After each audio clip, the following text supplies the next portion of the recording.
So ఇప్పుడే మనం చూసుకున్నట్లయితే ఏపీలో విద్యా సంస్థలకు సెలవులకు సంబంధించి ప్రభుత్వం కీలక ప్రకటన అయితే జారీ చేసిందనమాట. ఏపీలో మనం చూసుకున్నట్లయితే విద్యా సంస్థలకు సంబంధించి ఇప్పుడే కీలక అప్డేట్ అయితే ఇచ్చింది. మొత్తం మీద మనం చూసుకోవచ్చు వేసవి సెలవులకు సంబంధించి రాష్ట్ర ప్రభుత్వం కీలక అప్డేట్ అయితే ఇచ్చిందనమాట.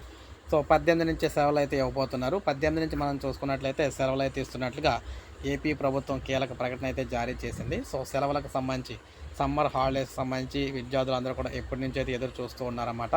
దాంట్లో భాగంగా లేటెస్ట్ అప్డేట్తో మీ ముందుకైతే వచ్చాను నేను. సో మీరు చూసుకోవచ్చు ఇక్కడ క్లియర్గా రాష్ట్ర ప్రభుత్వం అయితే ప్రకటించడం జరిగింది. 18 నుంచి ఒంటి పూట బడులు, అవును 18 నుంచి హాఫ్ డే స్కూల్స్, 18th నుంచి హాఫ్ డే స్కూల్స్ అయితే ఇవ్వబోతున్నారన్నమాట. రాష్ట్రంలో ఒంటి పూట బడులను ఈ నెల 18 నుంచి నిర్వహించాలని ప్రభుత్వం ప్రాథమికంగా నిర్ణయించింది. 15 నుంచి ఒంటి పూట బడులు పెట్టాలని ఉపాధ్యాయులు కోరుతూ ఉండగా 18 నుంచి పెట్టేందుకు నిర్ణయం తీసుకుందన్నమాట రాష్ట్ర ప్రభుత్వం. అయితే పక్కనే ఉన్న తెలంగాణలో 15 నుంచి హాఫ్ డే స్కూల్స్ అయితే ఇస్తున్నారు. కానీ మన ఏపీలో మాత్రం 18 నుంచి హాఫ్ డే స్కూల్స్ ఇస్తామని చెప్పేసి చెప్పడం జరిగిందనమాట. సో ఇప్పుడే మనకు అప్డేట్ అయితే వచ్చింది. ఒక లైక్ చేయండి, సబ్స్క్రైబ్ చేసుకోవాలి, సబ్స్క్రైబ్ చేసుకొని ఫాలో అవుతూ ఉండండి.